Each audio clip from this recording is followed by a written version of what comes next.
Guys നമുക്ക് ഈ ഒരു ഏഷ്യൻ ടെമ്പിളിനകത്ത് ഒരു ഫെറോന്റെ അടുത്തേക്ക് എങ്ങനെ എൻട്രി ചെയ്യാം എന്നത് നമുക്ക് നോക്കാം. നമ്മൾ ഇതിന്റെ അകത്ത് എൻട്രി ആകുമ്പോൾ വേറെ എനിമീസ് കാണും. ആ ഒരു പ്ലേയേഴ്സിന്റെ ഏരിയ എത്ര പേരുണ്ടെന്ന് നിങ്ങൾ ശ്രദ്ധിക്കണം. അതെന്തായാലും നല്ലൊരു കാര്യമാണ്. അതിനുശേഷം നിങ്ങൾക്ക് ഈ ഒരു ഡോർ ഓപ്പൺ ആക്കണം. ഈ ഒരു ഡോർ ഓപ്പൺ ആക്കാനായിട്ട് ഈ മാപ്പിൽ ഈ കാണുന്ന ഈ ഒരു ലൊക്കേഷനിലേക്ക് നിങ്ങൾ പോകണം. ഞാൻ ഈ ഒരു മതിൽ ചാടിക്കടന്നതിന് ശേഷം മേളിൽ നിന്ന് താഴേക്കാണ് എത്തിയത്.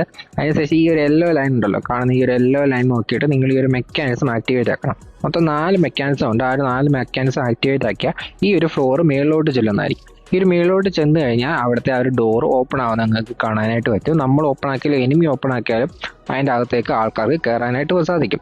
അതിനുശേഷം ഇവിടെ ഒരു ടൈമർ കൊടുത്തേക്കുന്നത് കാണാം. അതിനുള്ളിൽ പോകുമ്പോൾ നിങ്ങൾക്ക് ഈ ഒരു ഫ്ലോറിൻ്റെ അകത്ത് നിങ്ങൾ നിൽക്കണം. ഈ ഒരു ഫ്ലോറും കുറച്ച് ടൈം കഴിഞ്ഞാൽ മുകളിലേക്ക് പോകുന്നതായിരിക്കും. നിങ്ങൾ ടീമേറ്റ് എല്ലാം ഒരുമിച്ച് മുകളിലേക്ക് പോവുക. ഒരു തവണ ഇത് മുകളിലേക്ക് പോയി കഴിഞ്ഞാൽ പിന്നെ താഴേക്ക് വരത്തില്ല. ടീമേറ്റ് താഴെ ആയിപ്പോയി അങ്ങനെ തന്നെ താഴെ തന്നെ നിന്ന് പോകുന്നതായിരിക്കും. മേളിൽ പോയി കഴിഞ്ഞാൽ നിങ്ങൾക്ക് ആ ഒരു ഫെറോന്റെ അടുത്തേക്ക് ചെല്ലാനായിട്ട് പറ്റും. ഇതിനെ നിങ്ങൾക്ക് ഡിഫീറ്റ് ചെയ്ത് കഴിഞ്ഞാൽ നിങ്ങൾക്ക് നല്ല ലൂട്ട് കിട്ടുന്നതായിരിക്കും. ഇത് ഡിഫീറ്റ് ചെയ്യാൻ അത്ര എളുപ്പമല്ല, അത്ര പാടുമല്ല. ഈസി ആയിട്ട് നിങ്ങൾക്ക് ഡിഫീറ്റ് ചെയ്യാൻ പറ്റും.